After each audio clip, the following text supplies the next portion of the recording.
Following her instructions, I leaned over, locked my forearms under Murray's armpits, and hooked him toward me, as if lifting a large log from underneath. Then I straightened up, hoisting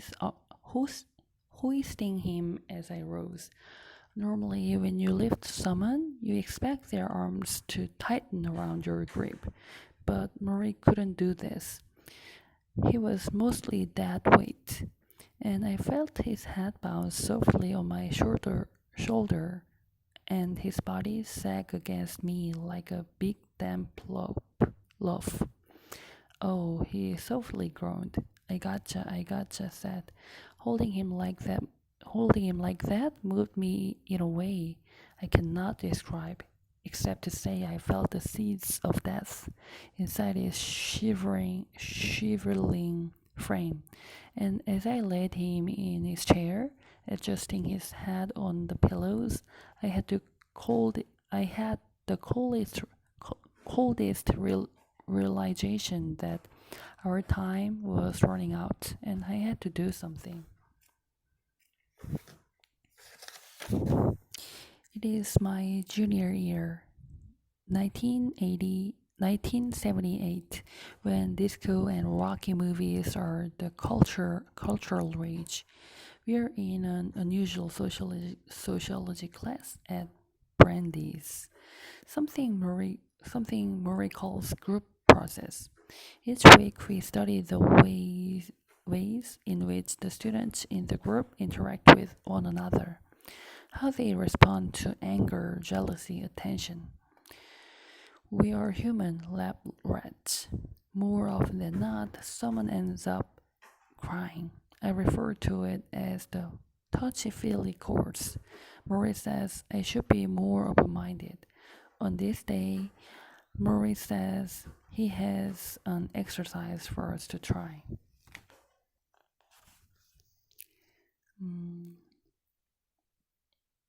On this day, Murray says he has an exercise for us to try.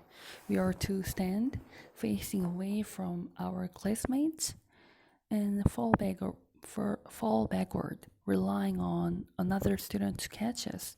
Most of us are uncomfortable with this, and we cannot let go for more than a few inches before stopping ourselves. We laugh in embarrassment. Finally, one student, a thin, quiet, dark-haired girl, whom I notice almost always wears perky white fisherman sweaters, crosses her arms over her chest, closes her eyes, leans back, and does not flinch, like one of those Lipton tea commercials where the model splashes into the pool. For a moment, I am sure she's gonna thump on the floor. At the last instant, her assigned partner grabs her head and shoulders and yanks her up harshly. Ooh, several students yell. Some claps. Marie finally smiles. You see, he says to the girl. You closed your eyes. That was the difference. Sometimes you cannot believe what you see. You have to believe what you feel. And if you're ever gonna have other people trust you, you must feel that you can trust them too. Even when you're in the dark, even when you're falling.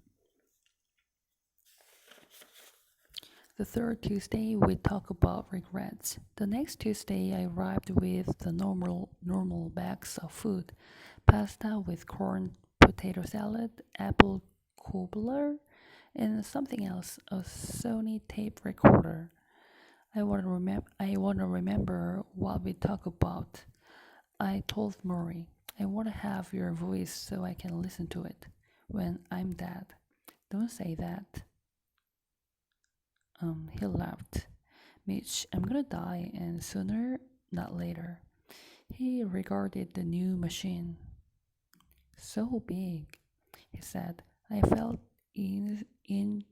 intrusive, as reporters often do, and I began to think that a tape machine between two people who were Supposedly, France was uh, a foreign object on artificial air. And I began to think that a tape machine between two people who were supposedly friends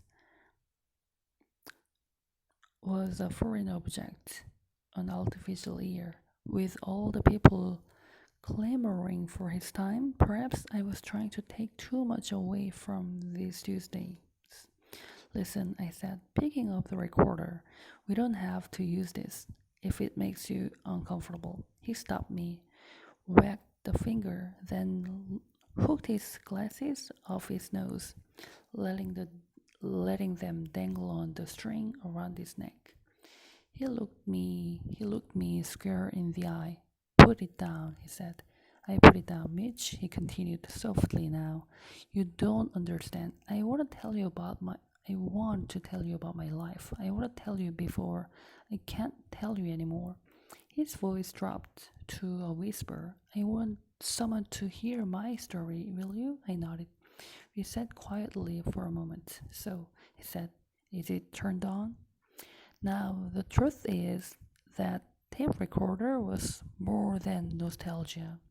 I was losing Murray. We were all losing Murray. His family, his friends, his ex-students, his fellow professors, his pals from the political discussion groups that he loved so much, his former dance partners, all of us.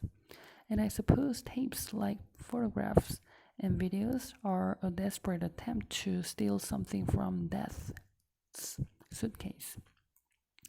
But it was also becoming clear to me through his courage, his humor, his patience, and his openness that Murray was looking at life from some very different place than anyone else I knew. A healthier place, a more sensible place, and he was about to die. If some mystical clarity of thought came, if some mystical clarity of thought came when you looked death in the eye, then I knew Murray wanted to share it, and I wanted to remember it for as long as I could.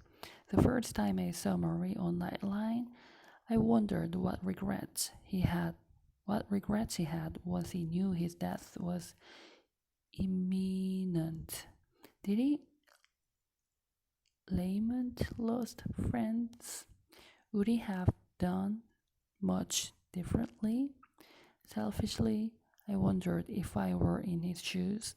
Would I be consumed with sad thoughts of all that I had missed? Would I regret the secrets I had kept hidden?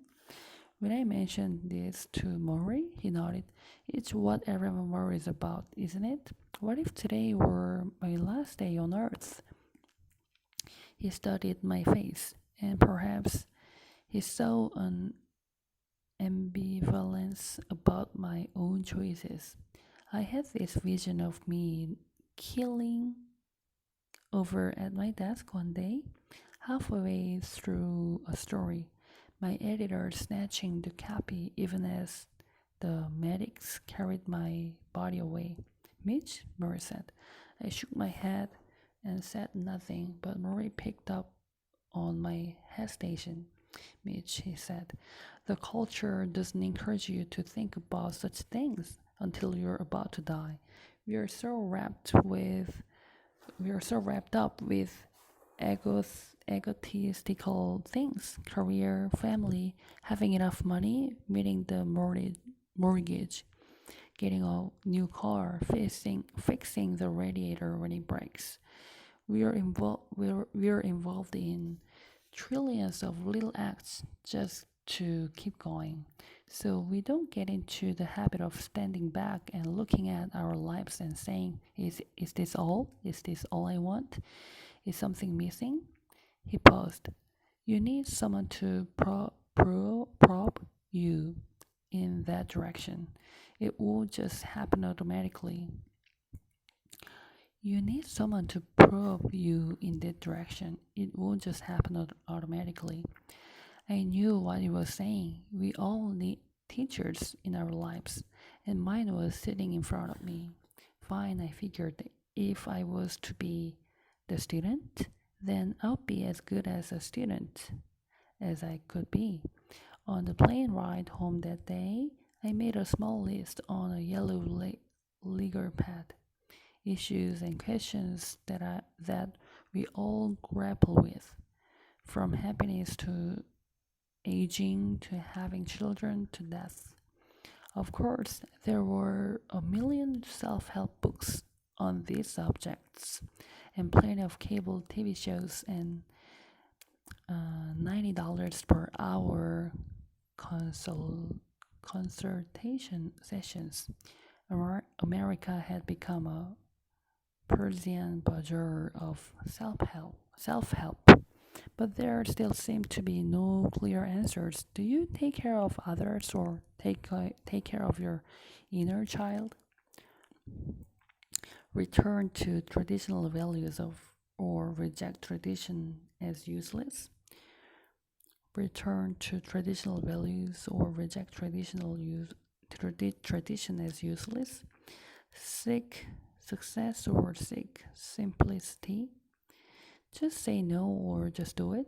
All I knew was this: Murray, my old professor, was in the self help business.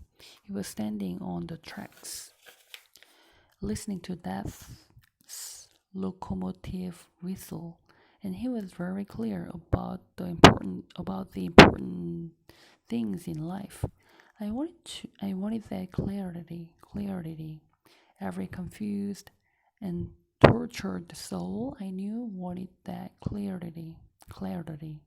Ask me anything, Marie always said. So I wrote this list: death, fear, aging, greed, marriage, family, society, forgiveness, a meaningful life. The list was in my bag when I returned to West Newton for the fourth time. A Tuesday in late August, when the air conditioning at the Logan Airport terminal was not working, and people fanned themselves and wiped sweat angrily from their foreheads, and every face I saw looked ready to kill somebody. By the start of my senior year, I have taken so many sociology classes. I am only a few credits shy of a degree. Murray suggests Murray suggests I try an honors thesis. Me, I ask, what would I write about? What interests you? He says. We bat it we batted back and forth until we finally settled on, of all things, sports. Young I begin a year-long project on how football in America has become ritualistic, almost a religion, an opiate for the masses. I have no idea that this is training for my future career. I only know it gives me another once a week session with Murray. And with his help, by spring, I have a 112-page thesis, researched, footnoted, documented, and neatly bound in black leather. I show it to Murray with the pride of a little leaguer rounding the bases on his first home run. Congratulations, Murray said. I grin as he lifts through it. And I glanced around this office. The shelves of books, the hardwood floor, the throw rug, the couch. I think to myself that I have sat just about everywhere there is to sit in this room. I don't know, Mitch, Murray muses, adjusting his glasses as he reads.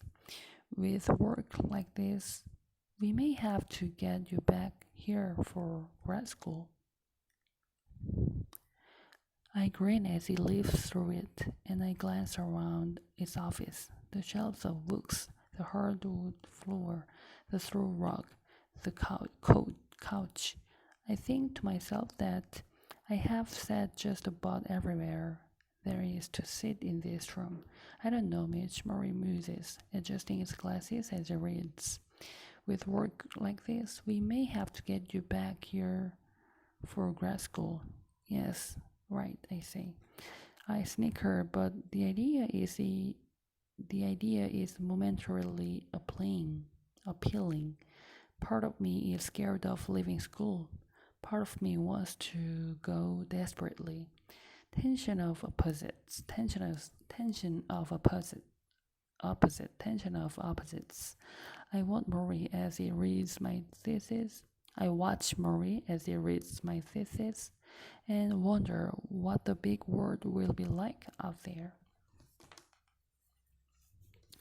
The audiovisual part 2.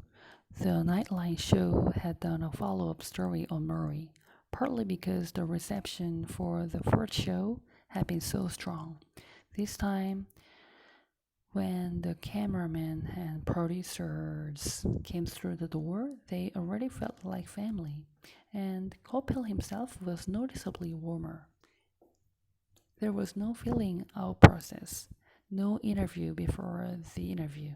As warm up, Coppell and Murray exchanged stories about their childhood backgrounds. Coppell spoke of growing up in England. Spoke of growing up in England, and Murray spoke of growing up in the Bronx.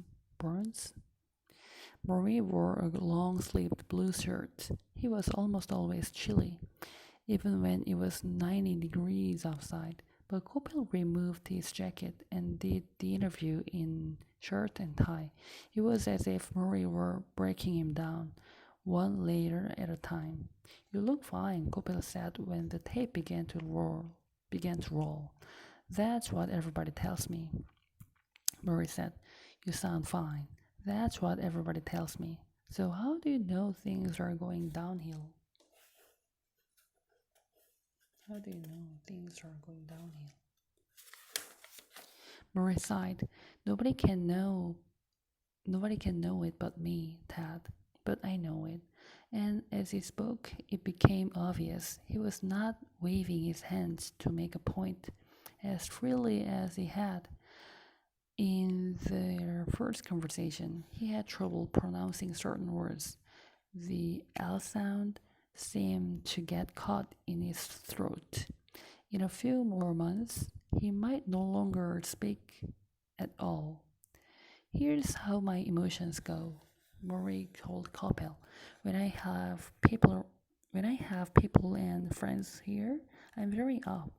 The loving relationships maintain me, but there are days when I'm depressed. Let me not deceive you.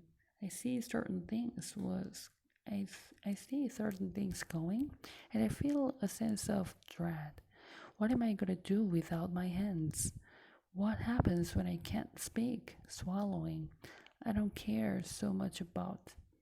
So they feed me through a tube. So what? But my voice, my hands, they are such an essential part of me. I talk with my voice. I gesture with my hands. This is how I give to people. How will you give when you can no longer speak?" Coppell asked. Murray shrugged. "Maybe I'll have everyone ask me yes or no questions." It was such a simple answer that Coppell had to smile. He asked Murray about silence. He mentioned a dear friend Murray had,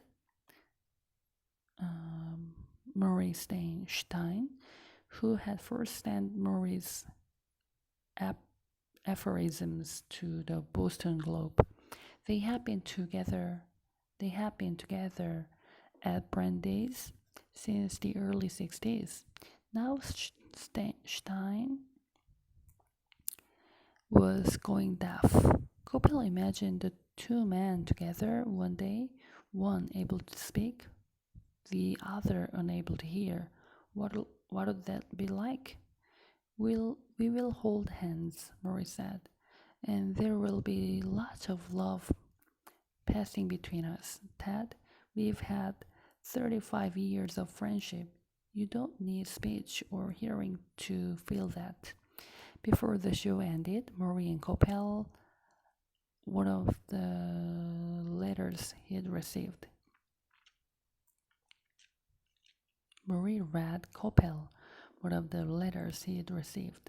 Since the first Nightline program, there had been a great deal of mail. One particular letter came from a school teacher in Pennsylvania who had taught a special class of 9 children. Every child in the class had suffered the death of a parent. Here's what I sent her back, Murray told Coppell, perching his per, perching his glasses gingerly on his nose and ears. Dear Barbara, I was very moved by your letter. I feel the work you have done with the children who have lost a parent is very important. I also lost a parent at an early age. Certainly, with the cameraman still with the cameras still humming, Murray adjusted the glasses. He stopped, bit his lip, and began to choke up. Tears fell down his nose. I lost my mother when I was a child, and it was quite a blow to me. I wish I'd had a group like yours, where I would have been able to talk about my sorrows. I would have joined your group because his voice cracked because I was so lonely, Marie Coppell said. That was 7 years ago your mother died.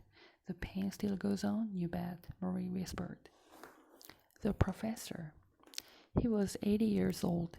A telegram came from the hospital, and since his father, he was 8 years old. A telegram came from the hospital, and since his father, a Russian immigrant, couldn't read English, Murray had to break the news, reading his mother's death notice like a student in front of the class. We regret to inform you, he began. On the morning of the funeral, Murray's relatives came down two steps of his tenement building on the Lower East Side of Manhattan. The men wore dark suits. The women wore veils. The kids in the neighborhood were going off to school, and as they passed, Murray looked down, ashamed that his classmates would see him this way. One of his aunts, a heavy-set woman, grabbed Murray and began to wail. What will you do without your mom? What will become of you? Murray burst into tears. His classmates ran away. At the cemetery, Murray watched as they shoveled dirt into his mother's grave. He tried to recall the tender moments they had shared when she was alive. She had operated a candy store until she got sick, after which she mostly slept or sat by the window looking frail and weak. Sometimes she would yell out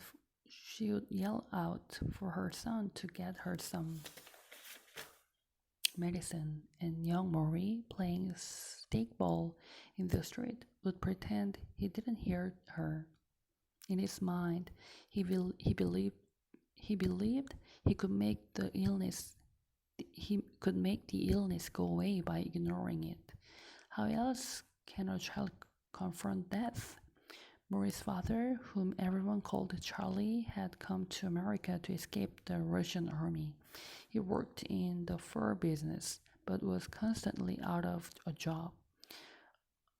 Uneducated and barely able to speak English, he was terribly poor, and the family was on public assistance much of the time.